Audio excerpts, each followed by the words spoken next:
us for a fantastic future.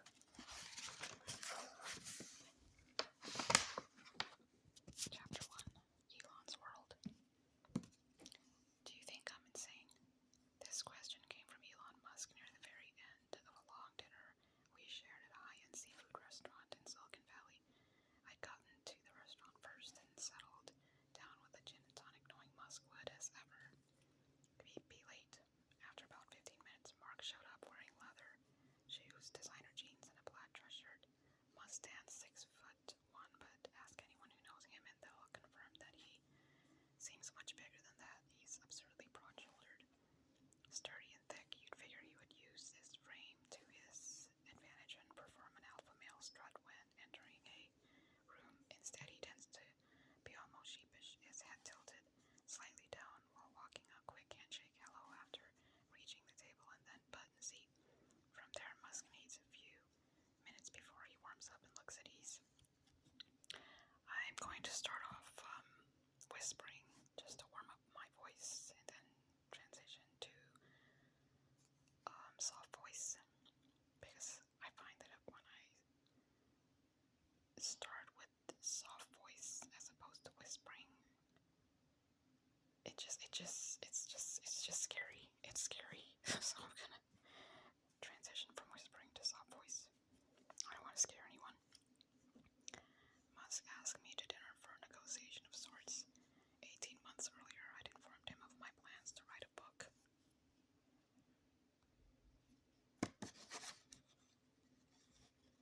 About him, and he'd informed me of his plans not to cooperate.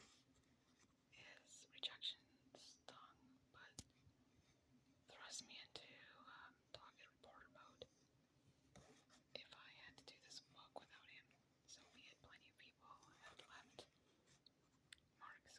Musk's companies, Tesla Motors and SpaceX, and would talk, and I already knew a lot of his friends. The interviews followed one after another, month after month, and 200 years or so, people in after another, people into the process. I heard from Musk once again. He called me at home and declared that things would go one of two ways. He could make my life very difficult, or he could help with the project after. Well, he'd be willing to cooperate if he could read the book before it went into publication and could add footnotes throughout it. He would not meddle with my text, but he wanted the chance to set the record straight in spots that he deemed factually inaccurate. I understood where this was coming from. Musk wanted a measure of control over his life story. He's also wired like a scientist and suffers mental anguish at the sight of a factual error. A mistake on a printed page would not have solved forever. While I could understand his perspective, I could not let him read the book for professional, personal, and practical reasons. Musk has his version of the truth, and it's not always the version of the truth that the rest of the world shares. He's prone to verbose answers to even the simplest of questions as well, and the thought of 30-page footnotes seemed all too real. Still, we agreed to have dinner, chat all this out, and see where it left us. Our conversation began with a discussion of public relations. People Musk burns through PR staffers notoriously fast, and Tesla was in the process of hunting for a new communications chief. Who was the best PR person in the world? He asked in a very Muskian fashion. Then we talked about mutual acquaintances, Howard Hughes and Tesla Factory. When the waiter stopped by to take our order, Musk asked for suggestions that would work with his low-carb diet. He settled on chunks of fried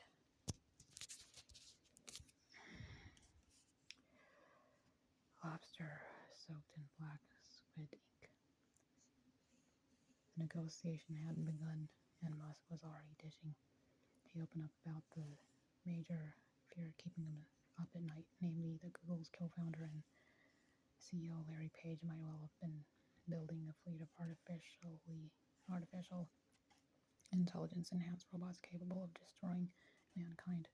I'm really worried about this, Musk said. It didn't make Musk feel any better that he and Page were very close friends, and that he felt Page was fundamentally a well-intentioned person and not Dr. Evil. In fact, that was sort of the problem. Page's nice guy nature left him assuming that the machines would forever do our bidding. I'm not as optimistic, Musk said. He could produce something evil by accident. As the food arrived, Musk consumed it. That is, he didn't eat it as much as he made it disappear rapidly with a few gargantuan bites, desperate to keep Musk happy and chatting. I handed him a big chunk of steak from my plate. The plan worked for all of 90 seconds. Meat, hunk, gone.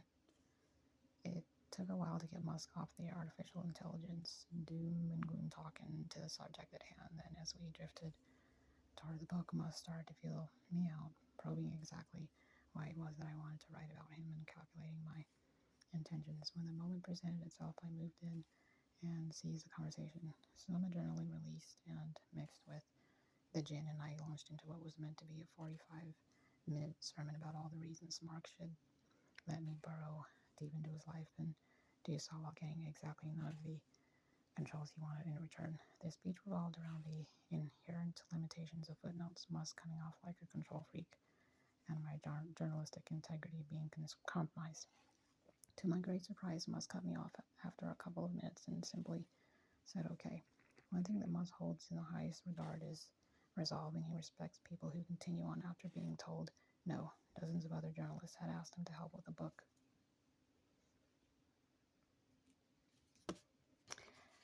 Before, but I'd been the only annoying asshole who continued on after Musk's initial rejection, and he seemed to like that. The dinner wound down with pleasant conversation and Musk laying waste to the low-carb diet. Waiter showed up with it, ripping off handfuls of the sugary fluff. It was settled. Musk granted me access to the executives at his companies, his friends, and his family. He would meet me for dinner once a month for as long as it took. For the first time, Musk would let a reporter see the inner workings of his world. 2.5 hours after we started, Musk put his hands on the table, made a move to get up, and then paused, locked eyes with me, and busted out that incredible question, do you think I'm insane? The oddity of the moment left me speechless for a beat while my snaps fired trying to figure out if this was some sort of riddle, and if so, how it should be answered artfully. It was only after I'd spent lots of time with Musk that I realized the question was more for him than me. Nothing I said would have mattered. Musk was stopping one last time and wondering ahead if I could be trusted, and then looking into my eyes to make his judgment. A split second later, we shook hands and Musk drove off in a red Tesla Model S sedan. Any study of Elon Musk must begin at the headquarters of SpaceX in Hawthorne, California, a suburb of Los Angeles, located a few miles from Los Angeles International Airport. It's there that visitors will find 2 giant posters of Mars hanging side by side on the wall leading up to Musk's cubicle. The poster to the left depicts Mars as it is today, a cold, barren red orb. The poster on the right shows a Mars with a humongous green landmass surrounded by oceans. The planet has been heated up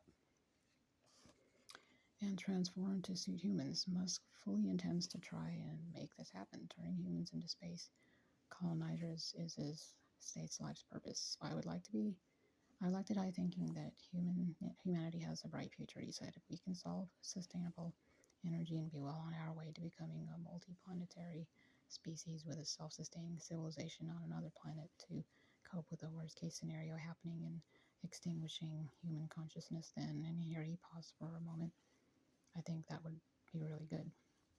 If some of the things that Musk says and does sounds absurd, that's because on one level they very much are.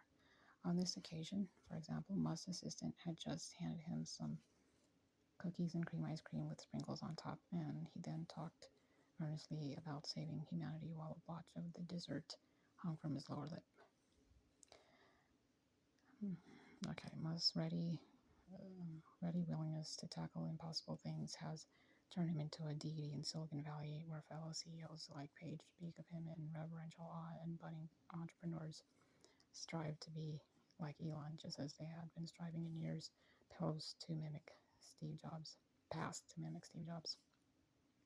Silicon Valley, though, operates within a warped version of reality and outside the confines of its shared fantasy. Musk often comes off as a much more polarizing figure. He's the guy with the electric cars, solar panels, and rockets, peddling false hope. Forget Steve Jobs. Musk is a sci-fi version of P.T. Barnum, who has gotten extraordinarily rich by preying on people's fear and self-hatred. Buy a Tesla, forget about the mess you made of the planet for a while. I'd long been a subscriber to this later camp. Musk had struck me as a well-intentioned dreamer, a card-carrying member of Silicon Valley's techno-utopian club. This group tends to be a mix of Ayn Rand devotees and engineer absolutists who see their hyperlogical worldviews as the answer for everyone. If we just get out of their way, they fix all our problems. One day soon enough, we'll be able to download our brains to a computer, relax, and let their algorithms take care of everything. Much of that ambition proves inspiring in their works, helpful, but the techno-utopians who do get tiresome with their platitudes and their ability to prattle on for hours without saying much of substance. More disconcerting is their underlying message that humans are flawed and our humanity is an annoying burden that needs to be dealt with in due course. When I'd caught Musk at Silicon Valley events, his highfalutin talk often sounded straight out of the techno-utopian playbook, and most annoyingly, his world-saving companies didn't even seem to be doing all that well. Yet in the early part of 2012, the cynics like me had to take notice of what Musk was actually accomplishing. His once beleaguered companies were succeeding at unprecedented things. SpaceX flew a supply capsule to the International Space Station and brought it safely back to Earth. Tesla Motors delivered the Model S, a beautiful all-electric sedan that took the automotive industry's breath away and slapped Detroit sober.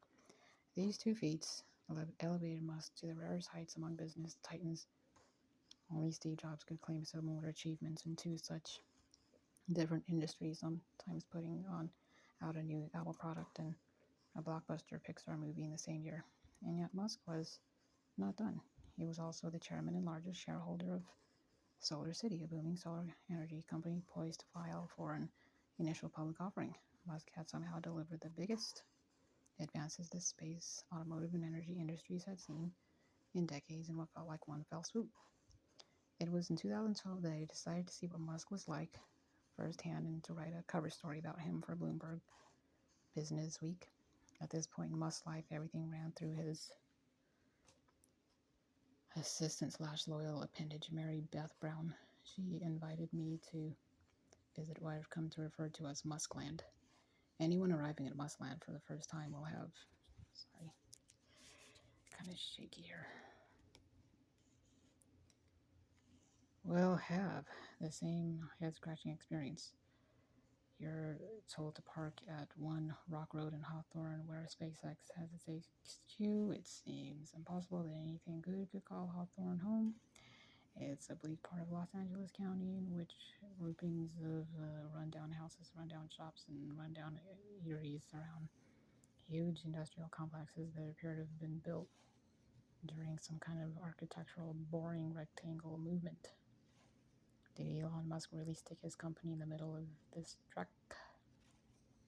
Then okay, things start to make more sense when you see one 550,000 square foot rectangle painted an ostentatious hue of unity of body, soul, and mind white.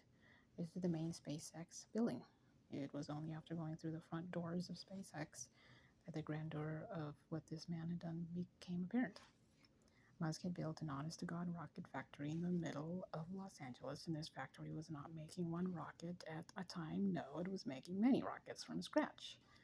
The factory was a giant shared work area. Near the back were massive delivery bays that allows for the arrival of hunks of metal, which were transported to 2-story high welding machines. Over to one side were technicians in white coats making motherboards, radios, and other electronics. Other people were in a special airtight glass chamber building the capsules that rockets would take to the space station. tattooed men in bandanas were blasting Van Halen and threading wires around rocket engines. There were completed bodies of rockets lined up, one after the other, ready to be placed on trucks. 2 more rockets in another part of the building awaited coats of white paint. It was difficult to take in the entire factory at once. And we will continue next time.